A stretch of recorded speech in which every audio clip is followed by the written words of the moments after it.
El suegro se fue en silencio, mientras dormía. Lloré como si hubiera perdido a mi propio padre, porque estuve a su lado cada minuto durante 10 años. En el funeral, todos decían: sin ti, no habría sobrevivido. Pero una semana después, el notario anunció la herencia, al hijo, deudas, a la nuera. Pero el anciano había preparado su última lección. Emily acomodó cuidadosamente la almohada bajo la cabeza de Richard y comprobó que la manta no se hubiera movido. El anciano yacía inmóvil, solo sus ojos seguían cada uno de sus movimientos. Ya habían pasado 3 años desde aquel día en que un derrame cerebral lo dejó postrado en cama. Pero ella recordaba cada día, cada hora de esa vida tan difícil. «Emily, tráeme un poco de agua», susurró apenas audible el suegro. Su voz era débil, pero ella había aprendido a entenderlo con una sola palabra. Emily llenó rápidamente un vaso con agua y colocó una pajilla para ayudarlo a beber. «Gracias, hijita», dijo Richard. Esas palabras, como siempre, le calentaron el corazón. Ya hacía mucho que había dejado de ser simplemente su nuera. Para él, se había convertido en una verdadera hija. Desde el pasillo se escuchó el sonido de la puerta abriéndose. Rick había regresado del trabajo. Emily miró desde la habitación de su suegro y vio a su esposo, que se quitaba los zapatos apresuradamente. «¿Cómo está todo?», preguntó él sin siquiera alzar la vista. «Bien. Papá comió un poco hoy, está de buen humor», respondió ella, esperando que él entrara a saludar a su padre. «Qué bien. Cenaré rápido y me voy al despacho. Tengo que terminar la presentación para la reunión de mañana». Rick fue a la cocina sin mirar hacia la habitación de su padre. Emily suspiró y volvió junto al enfermo. Richard la miró con atención. «No te enfades con él, Emily. Él trabaja por la familia», dijo suavemente el anciano. «No estoy enojada, papá. Solo estoy un poco cansada». Se sentó en la silla junto a la cama y tomó su mano. Estaba cálida, pero débil. Emily recordaba cuán fuertes habían sido esas manos antes. Richard había trabajado toda su vida como mecánico, podía arreglar cualquier cosa. Y ahora, ni siquiera podía darse vuelta solo. «Cuéntame qué hay de nuevo en las noticias», pidió él. Emily encendió la televisión con el volumen bajo y comenzó a comentar lo que sucedía en la pantalla. Ese se había vuelto su ritual diario. A Richard le gustaba estar al tanto de lo que pasaba y a ella le gustaba hablar con él. Con los años se habían vuelto muy cercanos.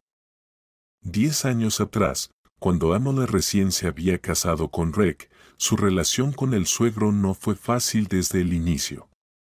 Él era un hombre estricto, de pocas palabras, acostumbrado al orden y a la disciplina. Emily temía su juicio, intentaba agradarle, pero sentía una distancia. Todo cambió cuando ocurrió la desgracia. Richard estaba trabajando en la casa de campo, reparaba el techo del cobertizo.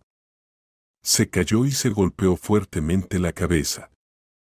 Los médicos lucharon durante mucho tiempo por salvarle la vida. Y cuando despertó, su lado izquierdo del cuerpo había quedado paralizado. Rick acababa de recibir un ascenso y no podía tomarse una licencia. «Emily, sé que es difícil, pero no hay otra opción. Hay que contratar a una cuidadora», dijo su esposo. «¿Una cuidadora, Rick? ¿Con qué dinero? Tu sueldo ya se va todo en la hipoteca y en el tratamiento de tu padre», respondió ella. «Entonces, ¿qué hacemos? No puedo dejar el trabajo. Tengo que enfocarme en mi carrera ahora». Emily trabajaba entonces en la contabilidad de una pequeña empresa. El sueldo era modesto, pero le gustaba el trabajo. Sabía que tenía que elegir. Yo cuidaré de papá, dijo ella. ¿Estás segura? Es muy duro, Rick estaba sorprendido. Segura. Él no me es ajeno. Y así, ya habían pasado 7 años desde aquella decisión. Emily renunció a su trabajo y se dedicó por completo al cuidado del suegro enfermo. Al principio fue realmente muy difícil. No sabía cómo levantar correctamente a un enfermo postrado, no sabía hacer masajes, ni cómo alimentar a alguien que no podía tragar comida sólida. Richard, en ese entonces, estaba irritable e insatisfecho. No quería ser una carga, se avergonzaba de su impotencia, a menudo rechazaba la comida, guardaba silencio durante días. Déjame en paz, decía cuando ella intentaba alimentarlo. No lo haré, respondía Emily. Tienes que comer para recuperar fuerzas. Poco a poco, el hielo se derritió. Richard vio que ella no estaba fingiendo, que no hacía sus tareas por obligación. Ella sinceramente quería ayudarlo, se preocupaba genuinamente por su estado. ¿Por qué haces esto?, le preguntó un día. ¿Cómo que por qué? Usted es como un padre para mí, respondió ella. Y él entendió que era verdad. Desde entonces, se creó entre ellos un vínculo especial.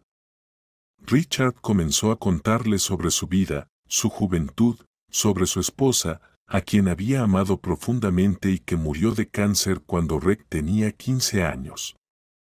Ella era tan bondadosa como tú, solía decir él.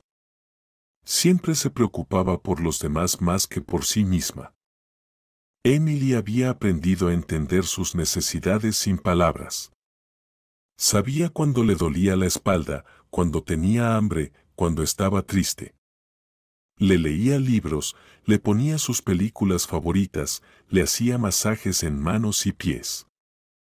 Rick, mientras tanto, se sumergía cada vez más en el trabajo. Recibió varios ascensos, su salario aumentó, pero también lo hizo la carga de responsabilidades. Llegaba tarde a casa, cansado, sin fuerzas para hablar con su padre enfermo. ¿Cómo está papá?, preguntaba. Bien, respondía Emily. Me alegra. Gracias por todo, decía, y se iba directo a su despacho. Emily entendía que para Rick tampoco era fácil. Amaba a su padre, pero no sabía cómo expresar sus sentimientos. El trabajo se había convertido en su forma de lidiar con el dolor y la culpa. Él trabaja por nosotros, se repetía a ella, especialmente en los momentos de mayor soledad. Richard notaba lo poco que su hijo se involucraba con la familia, y eso le preocupaba. ¿Crees que él se molesta por tener que cargar conmigo?, preguntaba el anciano. ¿Cómo va a molestarse, papá? Usted no es una carga. Somos una familia, lo tranquilizaba a Emily. Pero por mi culpa tú no puedes trabajar. No tienen hijos. No piense en eso. Todo estará bien. Y era cierto, no tenían hijos. Al principio lo postergaron. Luego vino la enfermedad del suegro, y ya no era el momento. Rick decía que aún no era hora, que primero había que encargarse de su padre, construir su carrera, ampliar el apartamento. Emily a veces se preguntaba cómo habría sido su vida si Richard no hubiera enfermado. Tal vez tendría un trabajo interesante, hijos, viajes. Pero nunca se arrepintió de su decisión. Ese hombre se había vuelto verdaderamente parte de ella. Emily, pon algo de música, pidió el suegro. Ella encendió la radio y comenzó a sonar la melodía de un viejo vals. Richard cerró los ojos y sonrió suavemente. Baile esta canción con tu suegra, dijo. Cuénteme otra vez sobre su boda, pidió Emily. Y él lo hizo, por centésima vez, tal vez. Pero ella lo escuchaba como si fuera la primera. Esas historias la unían a la familia, la hacían parte de su memoria compartida. Ya había oscurecido fuera. Reg no había salido de su despacho. Emily ayudó al suegro a tomar su medicina, le acomodó la cama y lo besó en la frente. Buenas noches, papá. Buenas noches, hijita. Gracias por todo. Ella apagó la luz, dejando solo la lámpara de noche encendida, y salió silenciosamente de la habitación. Le esperaba otra noche en la que se levantaría varias veces para ver cómo dormía, si necesitaba ayuda para girarse o beber agua. Emily no sabía que esa sería una de las últimas noches así. No sabía que, en un mes, todo cambiaría. No sabía que el hombre que ella consideraba el más justo del mundo le había preparado una prueba que daría un giro a toda su vida. Emily se despertó por el silencio. Un silencio extraño, inquietante. Normalmente, desde la habitación contigua, oía la respiración suave de su suegro. A veces murmuraba algo dormido o gemía. Pero ahora no se oía nada. Saltó de la cama y corrió descalza hacia él. Richard yacía tranquilo, pero su rostro tenía un tono especialmente pálido. Emily se inclinó hacia él y entendió, no estaba respirando.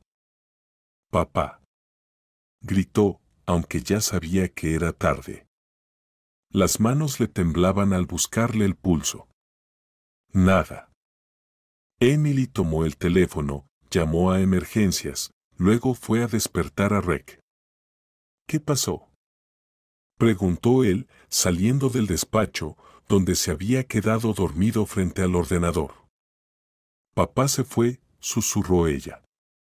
Reg palideció y corrió a la habitación de su padre.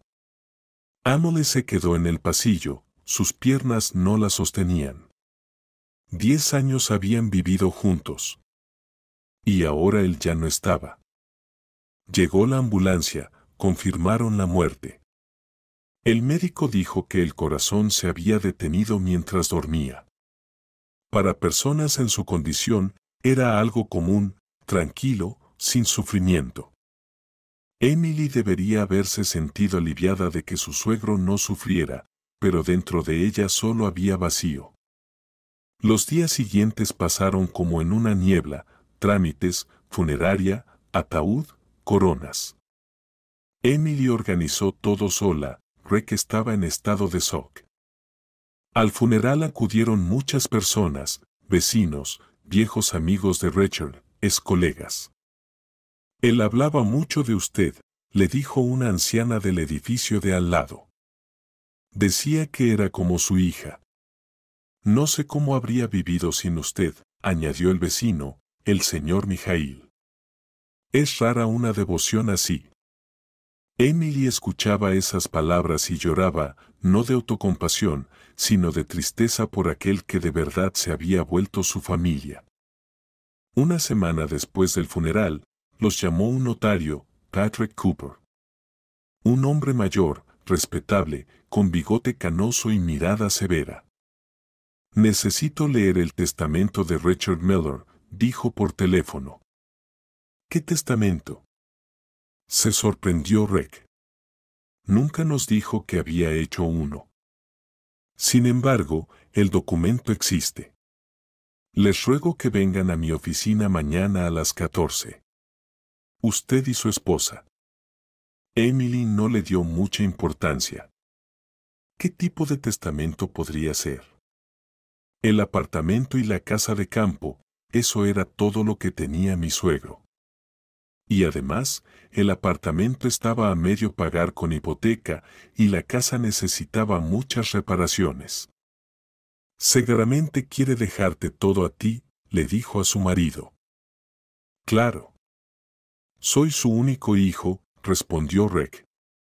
La oficina del notario se encontraba en un edificio antiguo del centro.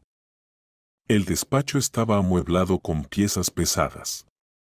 En las paredes colgaban diplomas y retratos enmarcados. Olía a polvo y a papel viejo.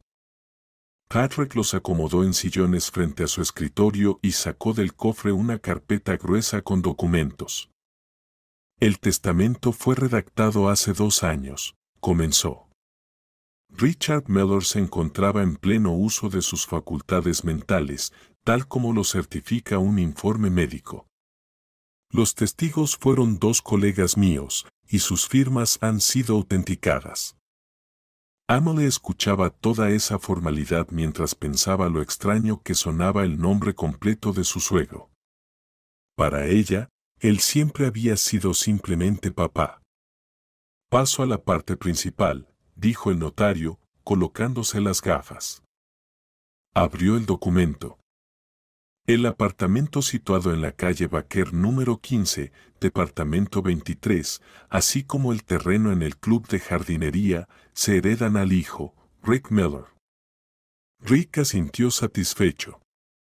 Emily tampoco se sorprendió, era lo esperado. A continuación, continuó el notario, con un tono especialmente formal, las obligaciones de deuda del testador con los bancos, por un total de $52,000, se transfieren a la nuera, Emily Mellor. Emily no entendió de inmediato lo que había escuchado. ¿Deudas? ¿Qué deudas? Miró a Rick, pero él tenía el rostro imperturbable. Disculpe, no entendí, dijo ella. ¿Qué deudas? Su suegro tenía 2 créditos. Uno de consumo por $30,000, solicitado hace 3 años. El otro es una tarjeta de crédito con una deuda acumulada de $22,000, explicó el notario. Pero, ¿por qué pidió esos créditos? ¿Para qué? Emily sentía como el mundo a su alrededor comenzaba a desmoronarse. Eso no está especificado en el testamento. Solo puedo decir que, según los documentos bancarios, el dinero se retiró en efectivo. ¿Pero por qué las deudas me tocan a mí? ¿Por qué no al hijo? La voz de Emily temblaba. Esa fue la voluntad del testador, respondió secamente el notario. El testamento fue redactado conforme a la legislación vigente y no puede ser impugnado. Emily se volvió hacia su marido. Rick guardaba silencio, con la mirada fija en el suelo. Rick, di algo, susurró ella. ¿Qué quieres que diga? Se encogió de hombros. Fue decisión de mi padre. Pero, ¿50,000? ¿De dónde voy a sacar ese dinero? Ese ya es tu problema, intervino el notario. Los bancos tienen derecho a exigir el pago de la deuda a los herederos. Tienes derecho a renunciar a la herencia, pero en este caso, la herencia consiste únicamente en deudas. ¿Cómo renunciar? No entiendo, Emily estaba en pánico. Con una declaración formal de renuncia a la herencia. Pero entonces, las deudas pasarían al siguiente heredero. El notario miró a Rick. No, dijo Rick rápidamente.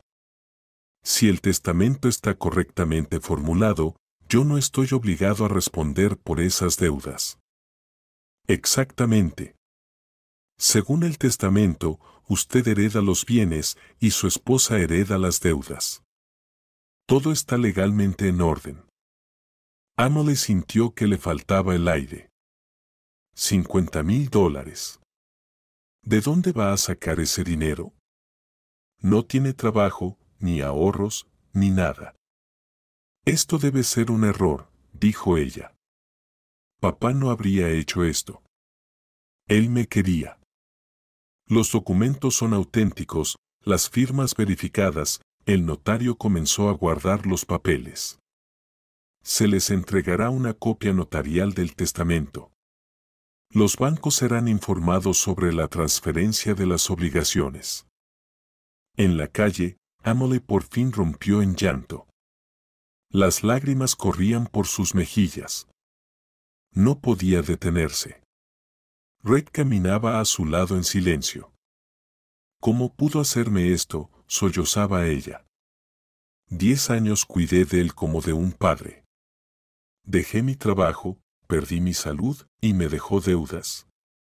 Cálmate, dijo Reg. Ya encontraremos una solución. ¿Qué solución? Son 50,000. Tu salario, la hipoteca, apenas 4,500.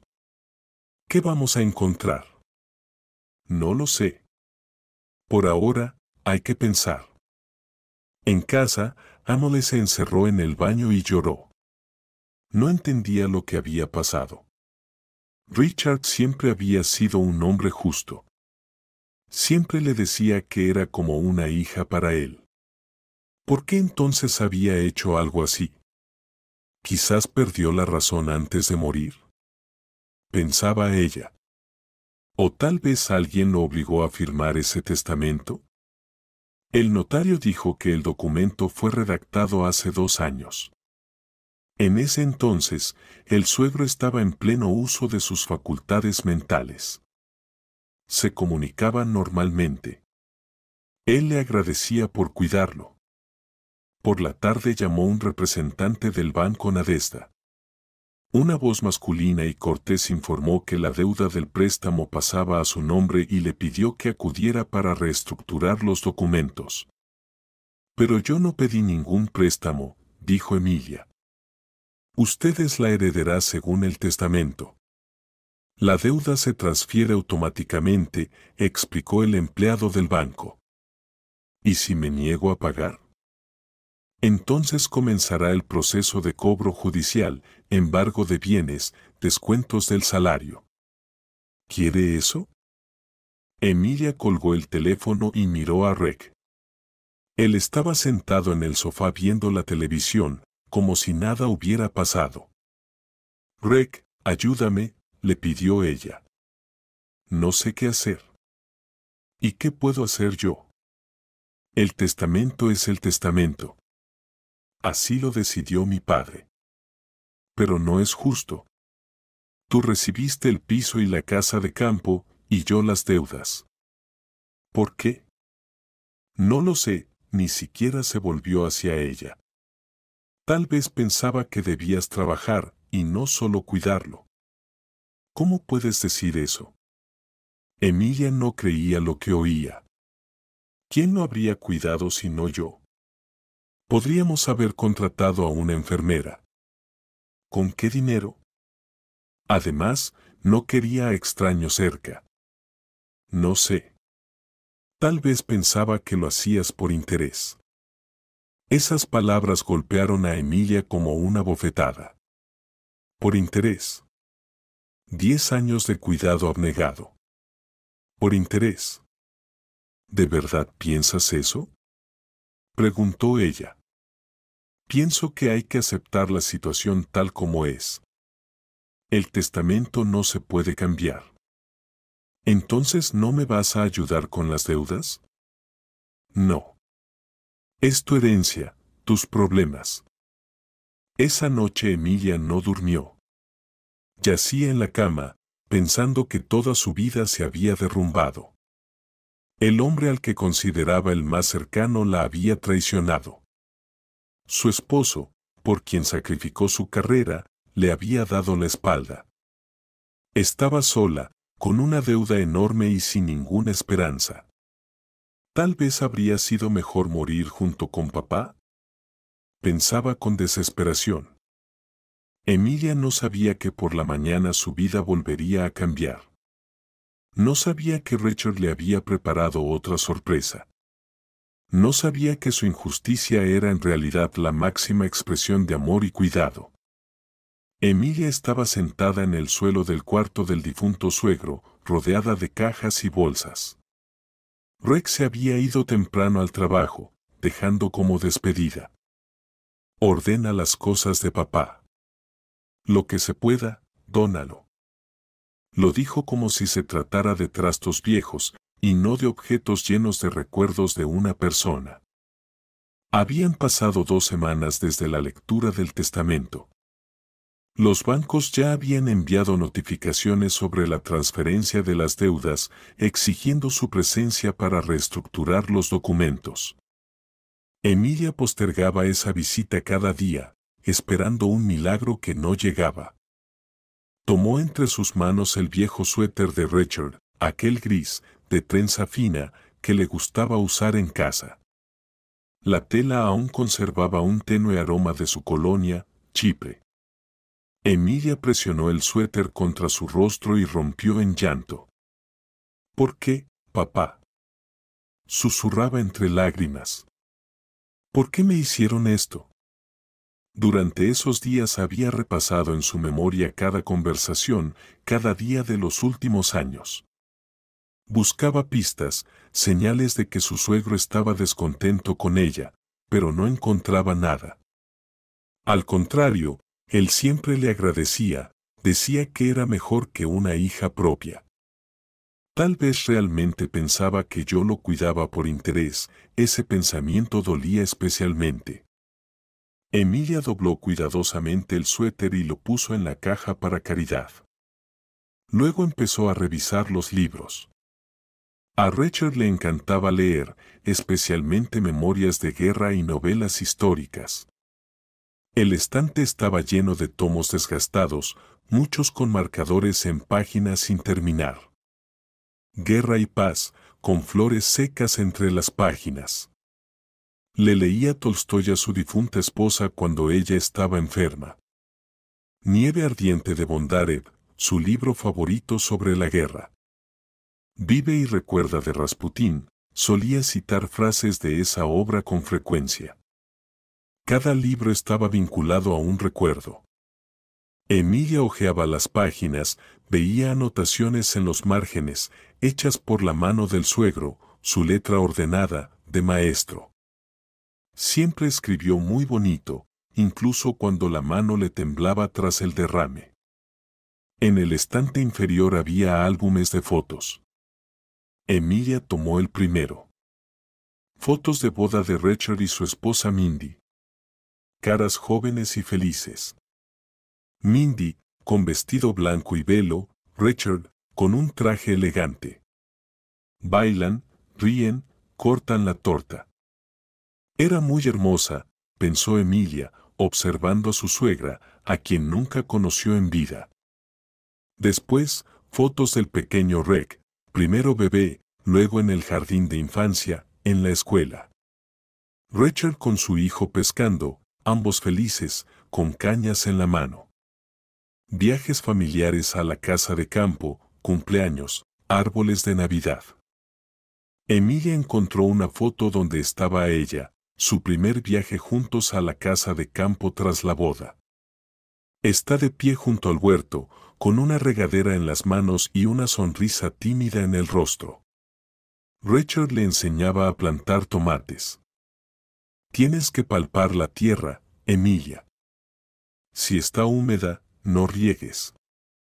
Las raíces se pudren. Otra foto, el día en que ascendieron a Reg al puesto de ingeniero jefe. Toda la familia reunida en la mesa, alzando las copas. Richard, orgulloso, feliz. Reg, con un traje nuevo. Emilia a su lado, abrazando a su esposo. Luego, fotos más recientes, ya después del derrame cerebral. Richard en silla de ruedas, Emilia lo empuja por el parque. Él sonríe. Ella también. En otra foto juegan ajedrez. Ella aprendió a jugar solo por él. Éramos felices, pensaba Emilia. ¿Por qué entonces hizo esto? El último álbum era más delgado que los demás.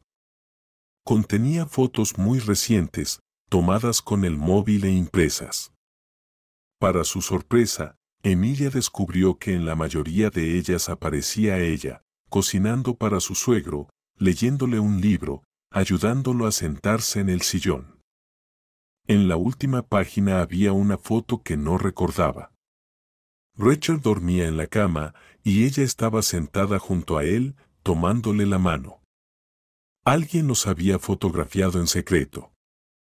probablemente Rec. Debajo de la foto, con la letra de Richard, estaba escrito: Mi hija. Gracias por todo. Emilia rompió a llorar. Si él la consideraba su hija, ¿por qué le dejó las deudas? Era cruel e incomprensible. Cerró el álbum y comenzó a revisar la cómoda. En el primer cajón había documentos, pasaporte, carnet de jubilado, informes médicos, todo lo relacionado con su enfermedad y tratamiento. Emilia recordaba cada informe, cada diagnóstico. En el segundo cajón encontró cartas antiguas, postales, libretas de notas. Richard era una persona ordenada, guardaba todo lo que consideraba importante. Cartas de compañeros del ejército, felicitaciones por cumpleaños, postales de parientes lejanos. Emilia halló una libreta de direcciones. Su propio número estaba escrito con letras bonitas: Emilia. Hija. Nuera, pero hija.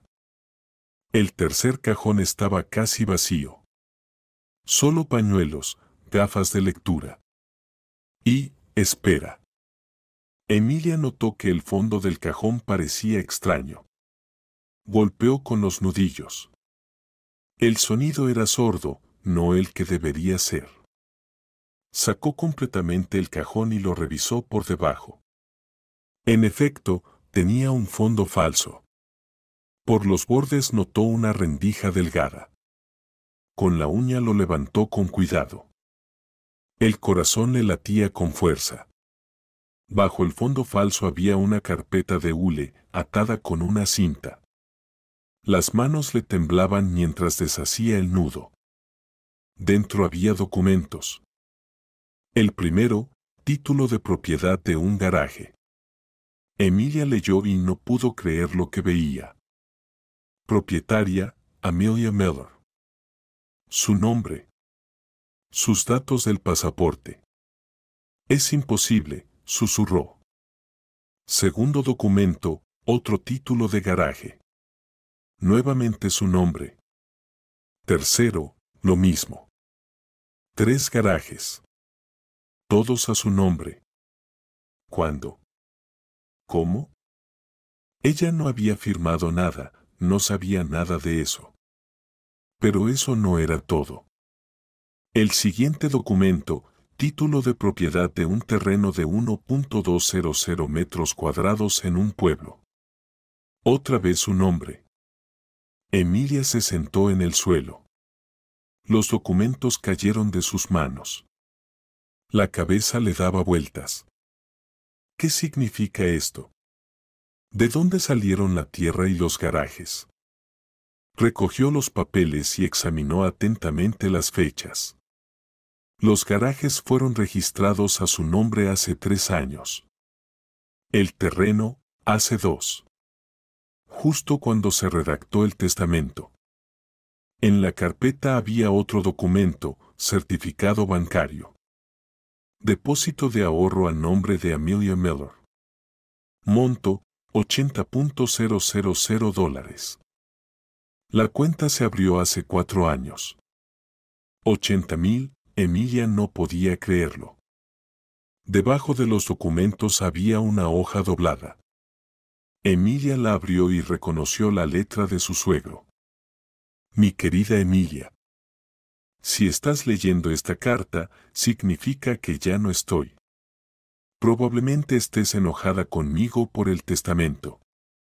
Piensas que he sido injusto. Pero escúchame hasta el final.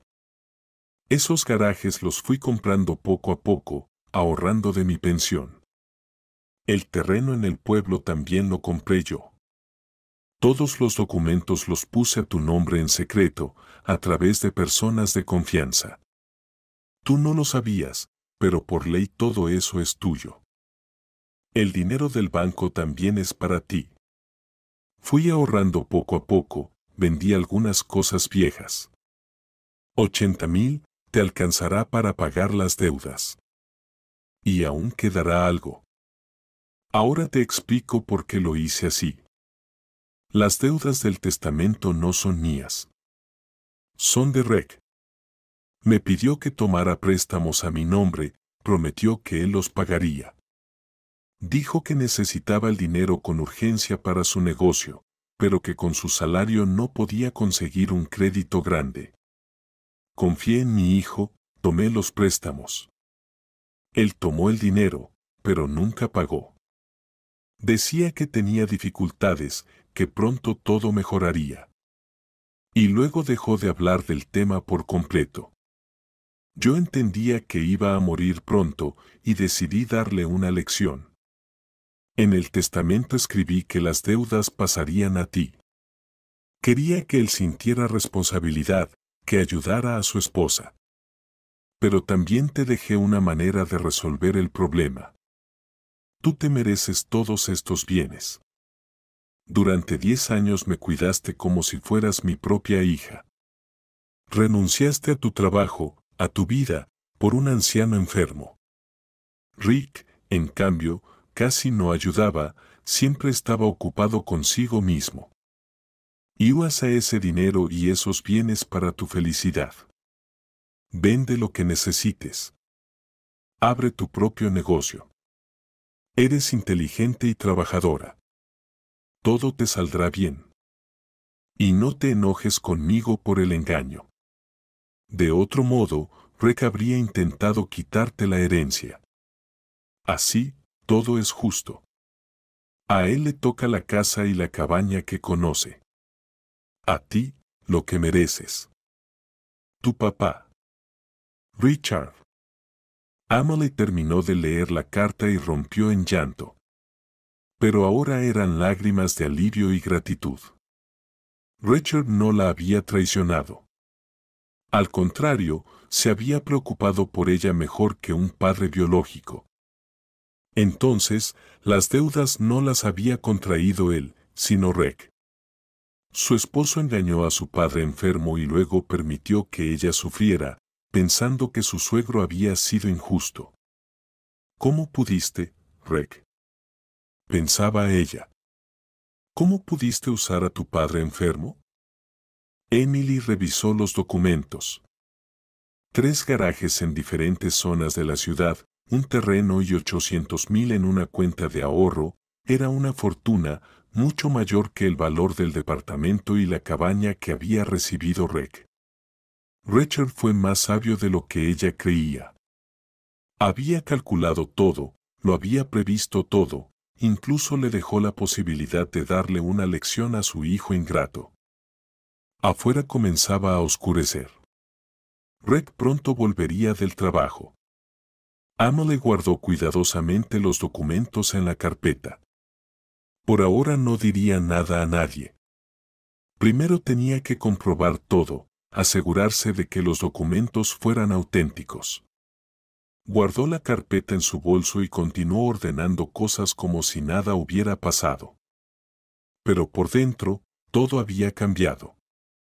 El sentimiento de desesperanza se convirtió en esperanza. El dolor de la traición en gratitud hacia el sabio anciano. Gracias, papá, susurraba mientras ordenaba sus cosas. Gracias por la lección, gracias por el cuidado, gracias por enseñarme a valorar la justicia. Emily no sabía que al día siguiente su vida volvería a cambiar radicalmente. No sabía qué batallas le esperaban ni qué descubrimientos haría. Solo agradecía al hombre que incluso después de muerto seguía protegiéndola. Emily se despertó temprano con una sola idea: tenía que verificar los documentos. No había podido dormir en toda la noche, leyendo una y otra vez la carta de su suegro y examinando los títulos de propiedad. ¿De verdad era cierto? ¿Realmente tenía garajes, un terreno y dinero? Rick ya se había ido a trabajar, sin desayunar. En los últimos días casi no hablaba con ella, llegaba tarde, se iba temprano. Emily sospechaba que evitaba hablar de las deudas, esperando que ella resolviera el problema sola. Lo primero que hizo fue llamar al banco donde estaba abierta la cuenta. Dio el número de cuenta del comprobante y sus datos personales. Sí, esa cuenta existe, confirmó la operadora. El saldo es de $80,000, incluyendo los intereses. La cuenta fue abierta a su nombre hace 4 años. El corazón le latía más rápido. Entonces, el dinero realmente existía. ¿Y quién abrió la cuenta?, preguntó Amelie. Según los documentos, usted misma vino al banco con su pasaporte, respondió la empleada. Pero no recuerdo haber venido. Tal vez lo olvidó. Ya han pasado 4 años. Si lo desea, puede acercarse a nuestra sucursal a ver las copias de los documentos. Emily se vistió rápidamente y fue al banco. En la sucursal le mostraron la copia del pasaporte y la solicitud para abrir la cuenta. La firma se parecía mucho a la suya, pero era ligeramente diferente. Esa firma no es mía, dijo ella. Pero el pasaporte es suyo. El gerente comparaba cuidadosamente los documentos. Y la firma es muy parecida. Emily recordó, hace 4 años perdió su pasaporte. Notó que faltaba cuando tenía que ir al médico con su suegro. El pasaporte apareció 2 días después, en el bolsillo de una chaqueta vieja de Richard. Entonces pensó que lo había olvidado ahí. Ahora comprendía, su suegro tomó el pasaporte en secreto, abrió la cuenta y falsificó la firma. Técnicamente era ilegal, pero el dinero estaba destinado para ella. Emily fue a ver al notario Cooper. Patrick la recibió sin cita, tal vez la recordaba. ¿Qué la trae nuevamente por aquí?, preguntó. Encontré documentos de propiedades registradas a mi nombre. Quisiera saber cómo ocurrió eso. El notario examinó atentamente los papeles que ella le entregó. Sí, recuerdo esas transacciones. Su suegro vino varias veces, compró los garajes con un poder notarial a su nombre. Era una persona muy meticulosa, revisaba todo varias veces. ¿Y el poder? Yo no lo firmé. El señor Cooper abrió una carpeta gruesa y sacó un documento. Aquí está la copia del poder notarial. Fue firmado en mi presencia. Usted vino con Richard, presentó su pasaporte. Amelie miró la fecha, hace 5 años. En ese entonces su suegro aún podía caminar con bastón, salía de casa. Pero ella recordaba con certeza, no fue con él al notario. Esa no es mi firma, dijo ella. Pero el documento fue realizado conforme a todas las normas. Tengo la grabación del procedimiento de firma. El notario encendió el ordenador. Grabamos en video todos los procedimientos importantes. En la pantalla apareció una imagen. La oficina del notario. La misma mesa, las mismas sillas. Sentado a la mesa estaba Richard. A su lado, una mujer vestida de oscuro. El cabello recogido bajo un pañuelo. En el rostro, gafas de sol. Esa no soy yo, dijo Amelie con firmeza. Pero el pasaporte presentado era el suyo, auténtico. Yo mismo lo revisé. El notario estaba desconcertado. Amelie observaba atentamente la pantalla. La mujer realmente se parecía a ella, era de una estatura y complexión similar, pero no se le veía el rostro por las gafas y el pañuelo. Richard contrató a una actriz o le pidió el favor a alguna conocida, comprendió. Usó mi pasaporte cuando yo pensaba que lo había perdido. Si eso es cierto, los documentos no tienen validez, dijo el notario. Es un caso de fraude. Pero mi suegro lo hizo por mí, en mi beneficio. No quiero acusarlo. Formalmente, es una infracción legal. Pero si usted, como presunta víctima, no presenta una denuncia. no la presentaré. Es más, confirmo que acepto todos los bienes adquiridos de esa manera. El notario negó con la cabeza. ¡Qué familia tan peculiar! Primero el padre deja las deudas a la nuera, y ahora resulta que compraba propiedades para ella en secreto. Las deudas no eran suyas, dijo Amelie y le contó el contenido de la carta. Cooper la escuchó con atención. Entiendo. Richard era un hombre muy inteligente. Vino a mí en busca de asesoramiento para ver cómo proteger mejor sus intereses. Discutimos muchas opciones. Él quería que usted recibiera una parte justa de la herencia, pero de forma que su hijo no pudiera impugnarla. No podía legarle oficialmente esos bienes. Rick, como hijo único, tenía derecho a su parte legítima. Pero así, todo está a su nombre desde hace varios años. ¿Y las deudas? Richard quería darle una lección a su hijo, mostrarle que los actos tienen consecuencias, pero le dejó a usted la posibilidad de resolver la situación. Amelie agradeció al notario y volvió a casa. Tenía la cabeza dando vueltas con tanta información. Richard no solo era sabio, era un estratega brillante. Había calculado todo con varios movimientos de anticipación. En casa, sacó una calculadora y sumó el valor de la herencia. 3 garajes en distintas zonas de la ciudad valían aproximadamente $15,000 cada uno. Un terreno a 12 kilómetros de la ciudad, otros 130,000, más 80,000 en la cuenta de ahorro. Total, $255,000. Restando las deudas de 50,000, quedaban 205,000. Toda una fortuna. Rick recibió un departamento valorado en 200,000, pero con una hipoteca de 120,000. Y una casa de campo que necesitaba reparaciones y apenas valía 30,000. En realidad, tenía un poco más de 110,000 en sus manos. Resultaba justo. A cada uno le tocó casi lo mismo. Pero Rick no lo sabía. Por la tarde, Amelie esperó a su esposo. Llegó tarde, parecía cansado. ¿Qué pasa con las deudas?, preguntó sin saludar siquiera. Quiero hablar contigo, dijo ella. Siguiente parada, la oficina del registro de la propiedad. Emily quería verificar los documentos de las propiedades. En la fila estaba nerviosa, imaginando que le dirían que todo era falso, una broma cruel. Pero el inspector confirmó la autenticidad de los documentos. Los garajes están registrados a su nombre.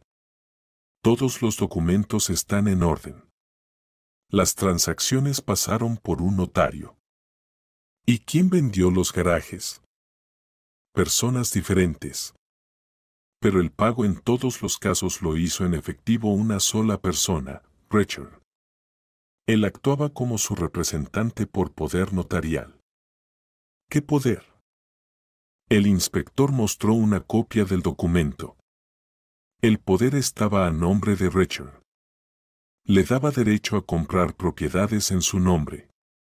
La firma se parecía a la de ella, pero no era exacta. ¿Cuándo se otorgó el poder?, preguntó Amelie. Hace 5 años, en la notaría del señor Cooper. El mismo notario que leyó el testamento. Entonces Richard lo había planeado todo con anticipación, se preparó a fondo. ¿Sobre qué? Sobre los créditos que le pediste a papá que sacara a su nombre. Rick se quedó quieto junto al perchero, calló unos segundos y luego se volvió hacia ella. ¿De dónde sabes eso? Papá dejó una carta, contó toda la verdad. ¿Qué carta? ¿Qué tonterías? Amelie sacó la nota y se la mostró al esposo. Rick leyó rápido, su rostro se fue oscureciendo. Un viejo demente, dijo, devolviéndole la carta. perdió la memoria al final de su vida. Eso no es cierto. ¿No le pediste que sacara esos créditos? Bueno, sí, pero yo iba a pagar. 4 años sin pagar. ¿Por qué? Las circunstancias no fueron favorables. El negocio no funcionó. Tuve que congelar la inversión. ¿Qué negocio? No me habías contado nada. ¿Para qué agobiarte? Cosas de hombres. Emily lo miró sin reconocerlo. ¿Era esa la persona con la que se había casado, la que prometió amarla y cuidarla? Entonces resultó que engañaste a un padre enfermo, y luego me dejaste a mí lidiar sola con las consecuencias. No engañé a nadie. Papá aceptó ayudar por voluntad propia. Ayudar es cuando pagas la deuda. Y tú fingiste durante 4 años que nada pasaba. Basta de sermones. Ya estoy cansado del trabajo y aquí también en casa. Rex se fue a su despacho y cerró la puerta con un portazo. Emily quedó en el pasillo. Entonces es verdad. Mi esposo usó a un padre enfermo y luego me dejó sola para arreglar el lío. Está bien, dijo en voz baja. Entonces jugaremos según tus reglas. Emily no le contó aún a Rex sobre los documentos encontrados. Decidió primero legalizar todo, asegurarse de que los bienes realmente eran suyos, y después decidir qué hacer con el esposo ingrato. Richard tenía razón. La lección era necesaria. No solo para Rex, sino para ella misma. Una lección de que la bondad puede ser aprovechada, que el sacrificio no siempre se valora y que a veces hay que defenderse. Gracias, papá, susurró mirando las estrellas por la ventana. Ahora entiendo lo que querías decirme. Por la mañana, Emily se levantó con una decisión firme. Ya no callaría ni toleraría más. Rex se fue al trabajo sin despedirse. Aún estaría molesto por la conversación de ayer. Mejor, así ella tendría tiempo para arreglar todo. Primero fue al banco donde estaba el depósito, con su pasaporte y el certificado de defunción de Richard. El trámite para retirar el dinero fue sencillo. Necesita llenar una solicitud para retirar fondos, explicó la gerente. Pero tenga en cuenta que sobre el monto que supere los $40,000 se aplicará un impuesto sobre la renta. ¿Cuánto exactamente? Preguntó Emily. Sobre lo que exceda de 40,000, serían aproximadamente $5,200. Emily firmó los documentos. En 3 días el dinero se transferiría a su tarjeta. $75,000 después de impuestos, más que suficiente para pagar las deudas de los créditos. El siguiente paso fue ir al banco donde estaba el crédito principal de su suegro. Emily quería conocer todos los detalles de la deuda. La gerente de crédito Nancy, una mujer de mediana edad y corpulenta, la recibió en una pequeña oficina llena de carpetas con documentos. Sí, un crédito a nombre de Richard Miller. Ella hojeó una carpeta gruesa. $30,000. Plazo del crédito, 5 años.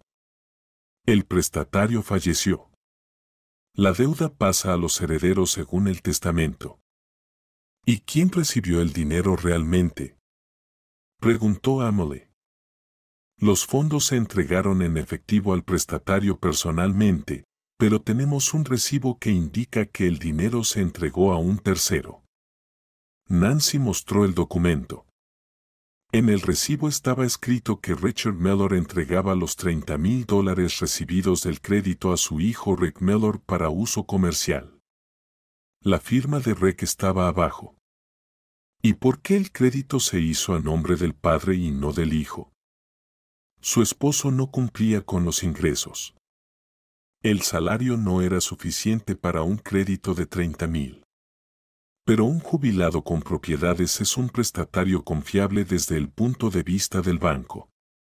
Emily recibió un informe sobre el monto de la deuda. Con los atrasos y multas, la suma aumentó a $34,000. En el segundo banco la situación era similar. La tarjeta de crédito estaba a nombre de Rachel, pero la usaba Rick. Esto lo demostraban los recibos, compras en tiendas caras, restaurantes, concesionarios de autos.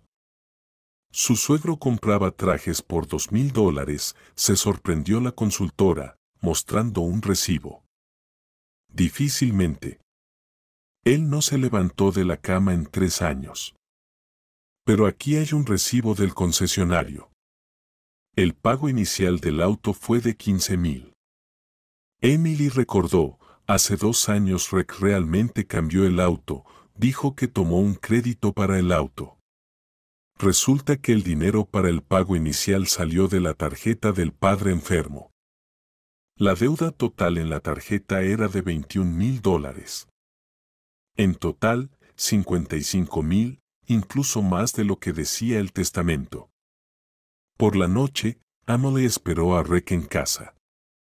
Él entró, tiró el portafolio, se sentó en el sofá y encendió la televisión. «Necesitamos hablar», dijo ella. «¿De qué otra vez?» Él ni siquiera giró la cabeza. «De tus deudas». «¿Qué deudas mías?» «Las deudas del papá que te dejó en herencia». Emily sacó el teléfono y mostró fotos de los documentos del banco.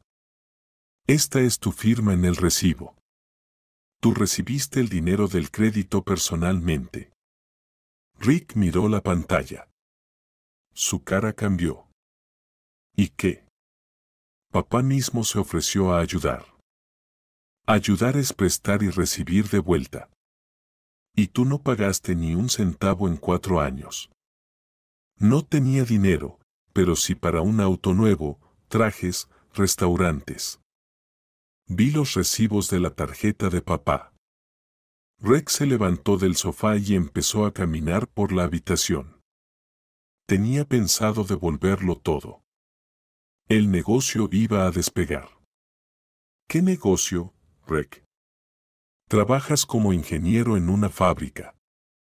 Invertí en el startup de un conocido. Prometían grandes ganancias. ¿Y dónde están esas ganancias? No funcionó. Eso pasa en los negocios. Emily miraba a su esposo y sabía que mentía.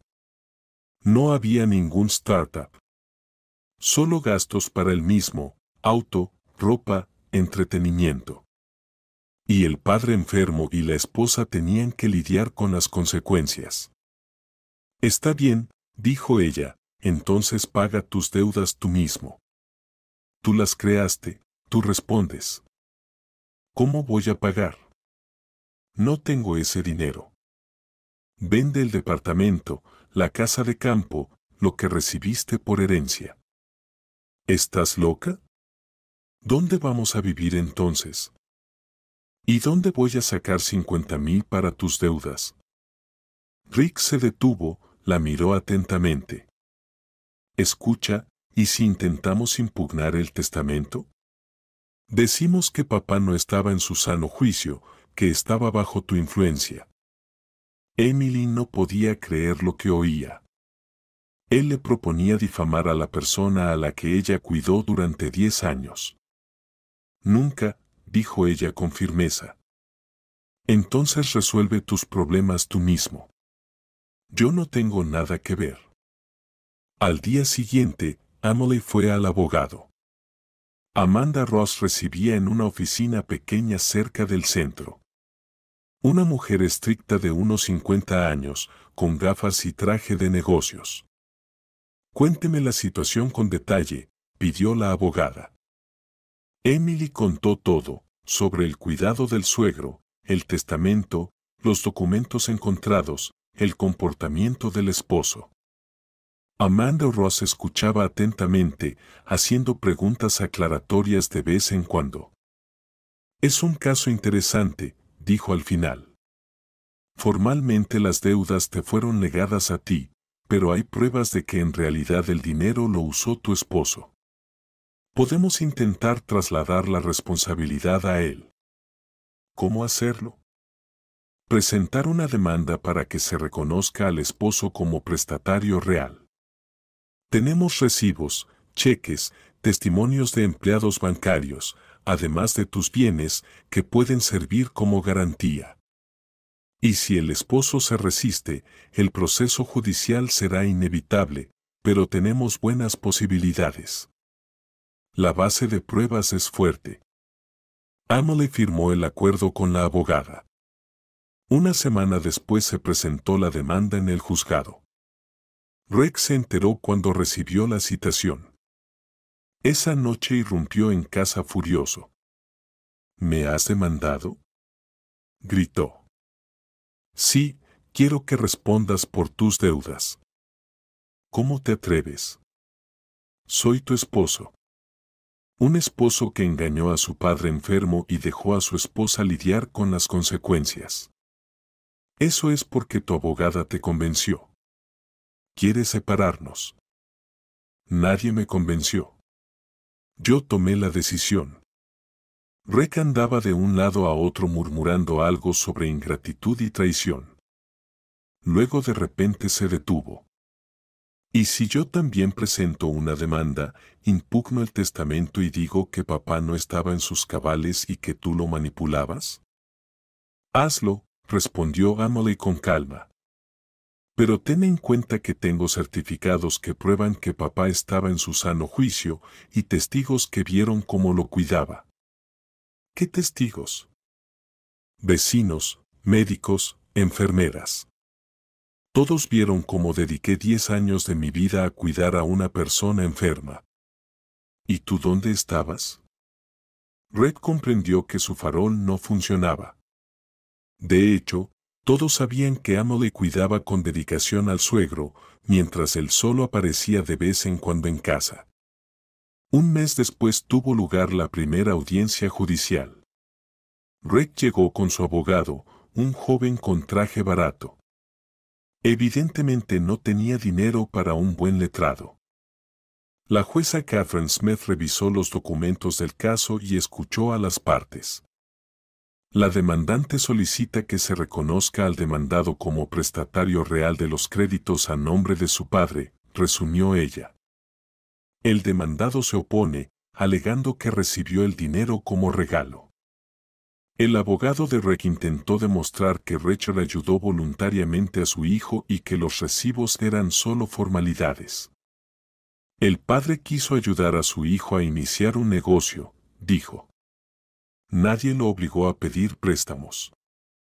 Pero Amanda Ross presentó pruebas contundentes. El prestatario, el señor Miller, estaba en estado grave, no podía usar el dinero por sí mismo. Todas las compras con la tarjeta de crédito las hizo el demandado. Los pagos también se hicieron desde su cuenta hasta cierto momento. El tribunal solicitó extractos de las cuentas y tarjetas, además de documentos médicos sobre el estado de Rachel. Todo confirmaba la versión de Emily. En la segunda audiencia testificaron testigos. La vecina tía Lily contó cómo cuidaba a Emily al enfermo. Lo llevaba en brazos como a un niño, dijo la anciana. Y el hijo venía poco, más viajaba por trabajo. El neurólogo confirmó que después del ictus Rachel no podía moverse solo y necesitaba cuidados constantes. El paciente estaba consciente, pero físicamente muy limitado, explicó el médico. Un empleado bancario contó que el crédito se gestionó con la participación del hijo del prestatario. El joven conocía bien las condiciones, firmaba personalmente los documentos para recibir el dinero, declaró. Para la tercera audiencia, el abogado de Rick intentó una nueva táctica. Mi clienta no trabajó durante 10 años, vivió a expensas de la familia, declaró él. Debería estar agradecida por el sustento y no presentar reclamaciones. Eso fue un golpe bajo. Amanda Ross se indignó. La demandante no fue una mantenida. Cuidó a un familiar enfermo, lo cual es una actividad socialmente útil. Las cuidadoras profesionales cobran al menos $3,000 al mes por ese trabajo. Pero oficialmente no trabajaba, insistió el oponente. Pero ahorró a la familia el gasto de una cuidadora profesional. En 10 años eso habría sumado más de $100,000. La jueza escuchó todos los argumentos con atención. En la cuarta audiencia dictó sentencia. El tribunal reconoce que el beneficiario real de los créditos fue el demandado, señor Rick Miller. Se le ordena reembolsar a la demandante los gastos por el pago de deudas por un monto de $55,000. La sentencia es de cumplimiento inmediato. Emily ganó. Rick debía pagarle toda la suma de la deuda. Después de la audiencia, él se acercó a ella en el pasillo del juzgado. ¿Contenta?, preguntó. Contentísima con la justicia, respondió ella. No tengo ese dinero. Voy a quebrar. Esa es tu elección.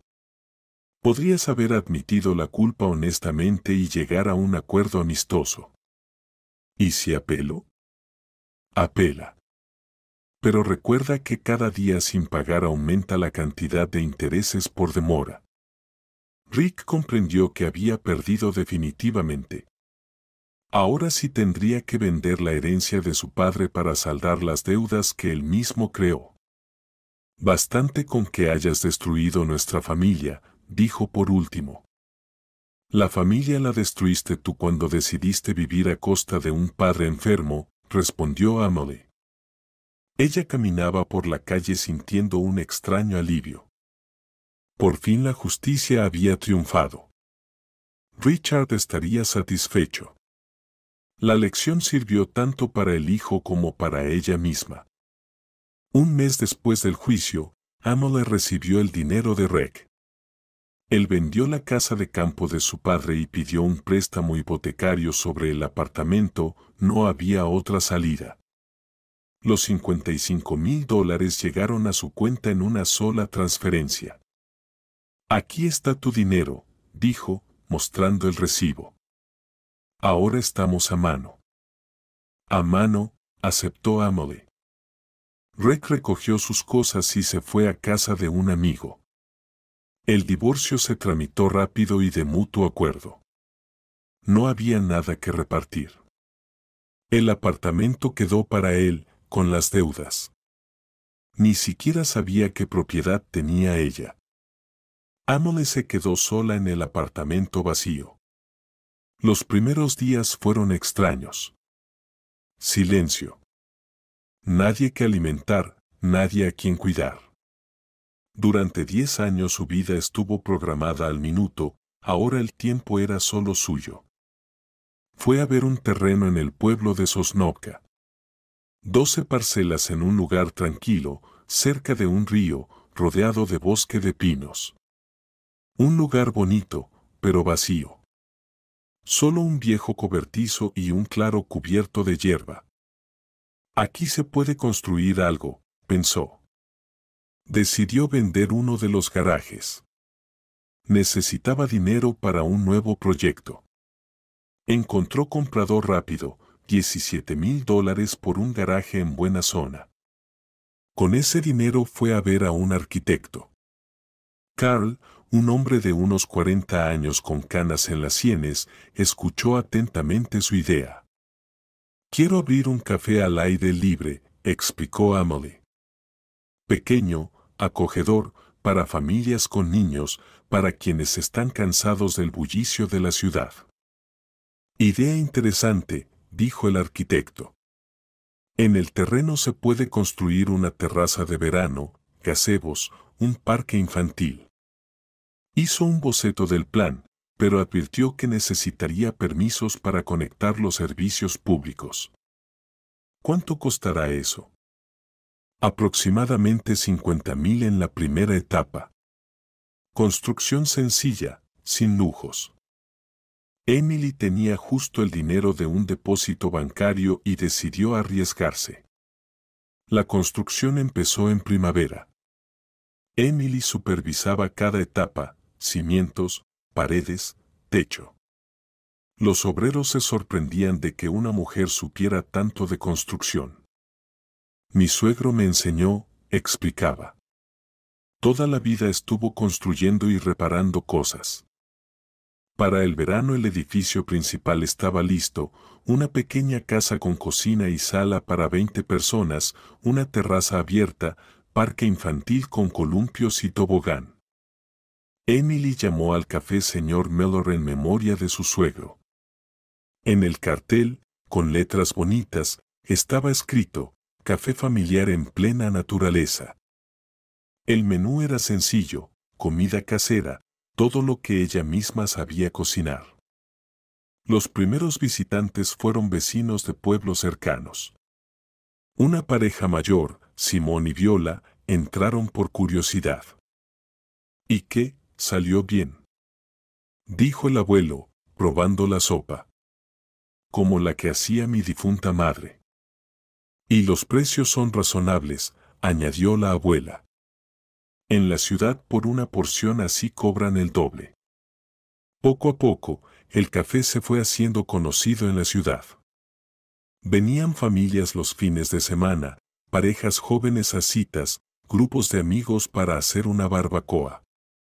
Emily trabajaba de la mañana a la noche, cocinaba, atendía, limpiaba. ¿Quizás contratar a un camarero?, sugirió uno de los clientes habituales. Por ahora puedo sola, respondía ella. No quiero gastos extra.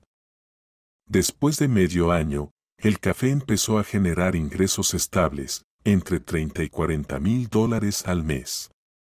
No millones, pero suficiente para una vida normal. Emily alquiló un departamento pequeño en la ciudad y compró un coche usado. La vida se estabilizó, apareció la confianza en el mañana. En otoño entró al café un hombre de mediana edad, alto, con ojos amables, camisa sencilla y jeans. ¿Puedo pedir sopa y té?, preguntó. Claro, siéntese, se lo traigo enseguida, respondió Emily. Ben, como se presentó, resultó ser veterinario, trabajaba en un barrio cercano. Venía de una emergencia y decidió comer algo. Cocina muy bien, lo elogió él. Como en casa de la abuela. Gracias, se nota que se esfuerza. ¿Cuánto tiempo lleva abierto el café? Medio año. Yo misma hice todo, construí y cociné. Es sorprendente. No todas las mujeres se atreven a hacer algo así. Ben empezó a venir regularmente, siempre educado, tranquilo y con buen sentido del humor. Emily empezó a esperar sus visitas. ¿Tiene familia?, preguntó ella un día. Estuve casado. Nos divorciamos hace 3 años.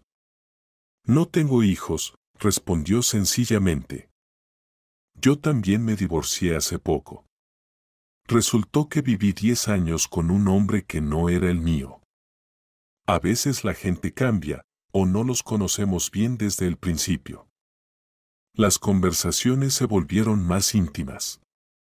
Ben contaba sobre su trabajo y los animales que curaba. Emily hablaba de la construcción del café y sus planes futuros. Quiero expandirme, compartía ella. Tal vez construir cabañas para huéspedes. La gente viene los fines de semana y no hay donde quedarse. Buena idea. El ecoturismo está muy de moda ahora. En noviembre, Ben la ayudó a reparar el techo del café después del huracán. Trabajó junto con los albañiles, sin escatimar esfuerzo. Muchas gracias, dijo Emily por la noche. No hay de qué. Los amigos deben ayudarse. Somos amigos, ¿no?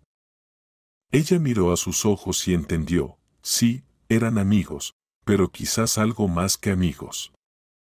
En invierno, el café funcionaba solo los fines de semana, había pocos clientes en época fría. Emily usaba el tiempo libre para planear el desarrollo del negocio. Vendí el segundo garaje por $18,000. Invertí el dinero en comprar equipo para la cocina de verano y materiales de construcción. Para la primavera construiré otra glorieta y un tobogán para niños, planeaba ella. Ben a menudo ayudaba con consejos y a veces con trabajo. Nunca se imponía ni exigía agradecimientos, simplemente estaba ahí cuando hacía falta. Tiene manos de oro, decía Emily mirando cómo arreglaba los columpios rotos.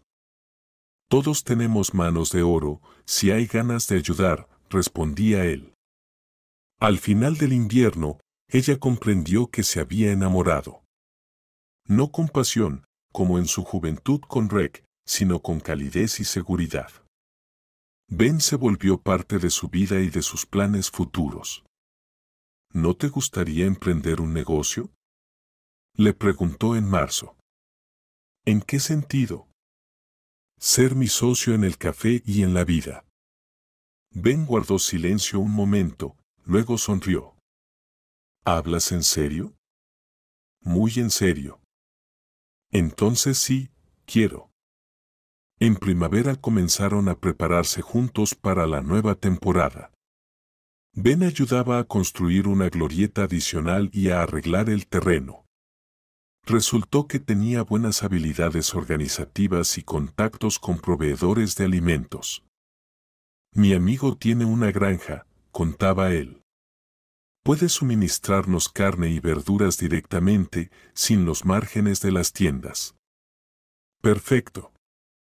La calidad será mejor y los precios más bajos. Emily sentía que su vida había cambiado radicalmente. De ama de casa sometida, que vivía para los intereses de otros, se había convertido en una mujer de negocios independiente. Tenía ingresos propios, planes propios y un socio confiable a su lado. Gracias, papá, susurraba mirando la foto de Richard que colgaba en el café. Me enseñaste a ser fuerte. El anciano miraba desde el retrato con ojos bondadosos. Parecía aprobar su elección. Al año, el café se volvió una atracción local. Los fines de semana venían familias enteras de la ciudad y entre semana, clientes habituales de pueblos cercanos. Emily construyó 3 cabañas para huéspedes que alquilaba a turistas. Los ingresos ya alcanzaban los $80,000 mensuales. Ben se convirtió oficialmente en su socio. Repartieron responsabilidades, él se encargaba de los asuntos administrativos, ella cocinaba y recibía a los clientes. Estoy pensando en una franquicia, decía Emily contando las ganancias.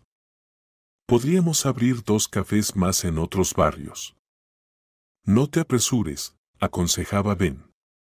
Primero perfeccionemos este negocio. Vivían en una de las cabañas del terreno del café.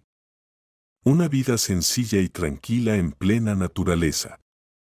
Ben seguía trabajando como veterinario, pero ahora atendía a los clientes directamente en el café. Muchos veraneantes llegaban con sus mascotas. En junio apareció un visitante inesperado.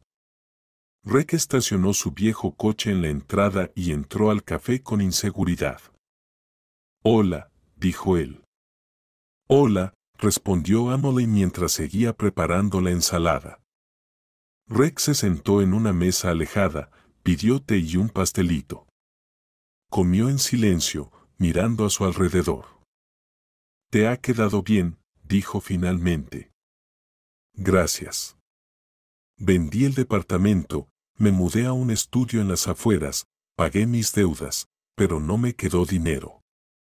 Emily no respondió, no estaba enojada, simplemente no sabía qué decir. Emily, perdóname, su voz temblaba. Fui un tonto, no valoré lo que tenía. Ya no importa, respondió ella con calma. A mí sí me importa, confesó él. Entendí que perdí a la persona más cercana y avergoncé a mi padre con mi comportamiento. Emily miró a su exmarido. Había envejecido, adelgazado, en su rostro se veía cansancio y arrepentimiento. Papá te quería, dijo en voz baja. Debí actuar responsablemente. Sé que lo entendí tarde, murmuró Reg. Terminó su té, pagó y se fue. No volvió más. Ben no preguntó nada, solo la abrazó por los hombros. Hiciste lo correcto, dijo sencillamente. En otoño se casaron. Una boda pequeña en el café, solo los amigos y vecinos más cercanos. Emily llevaba un vestido blanco sencillo, Ben un traje claro. Sí, al amor. Gritaban los invitados levantando sus copas. Por Richard, brindó Ben. Por el hombre sabio que nos enseñó a valorar la justicia. Por papá, añadió Emily. Por la noche se sentaron en la terraza mirando las estrellas. ¿No te arrepientes del pasado?, preguntó Ben. No, todo valió la pena. Papá me mostró cómo debe ser una familia de verdad. ¿Cómo? Donde se ayudan mutuamente, donde hay honestidad y respeto. Ben la besó en la sien. Entonces lo lograremos juntos. En Año Nuevo, Emily recibió una carta de Reg. Escribía que había encontrado trabajo en otra ciudad y comenzaba una nueva vida. Gracias por la lección, decía. Fue al final. Papá tenía razón. Y tú también. Sé feliz. Emily mostró la carta a Ben. ¿Responderás?, preguntó él. No, dijo ella, es mejor dejar el pasado en el pasado. En primavera supieron que esperaban un bebé.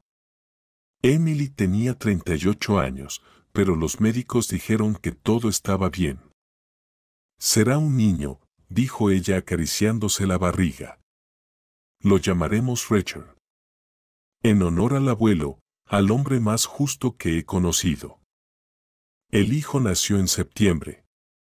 Un niño sano y fuerte, con ojos serios como los del bisabuelo. Emily sostenía al bebé en brazos y pensaba en el largo camino que había recorrido. De ama de casa sumisa a mujer de negocios exitosa, de un matrimonio infeliz al verdadero amor. El abuelo Richard se ocupó de todo, susurraba al hijo. Nos dejó no solo dinero, sino también una lección: nunca olvides, la justicia siempre triunfa. Ben construyó junto al café otro parque infantil, para nuestro hijo y para otros niños, dijo él. El negocio prosperaba, la familia crecía, la vida estaba llena de sentido.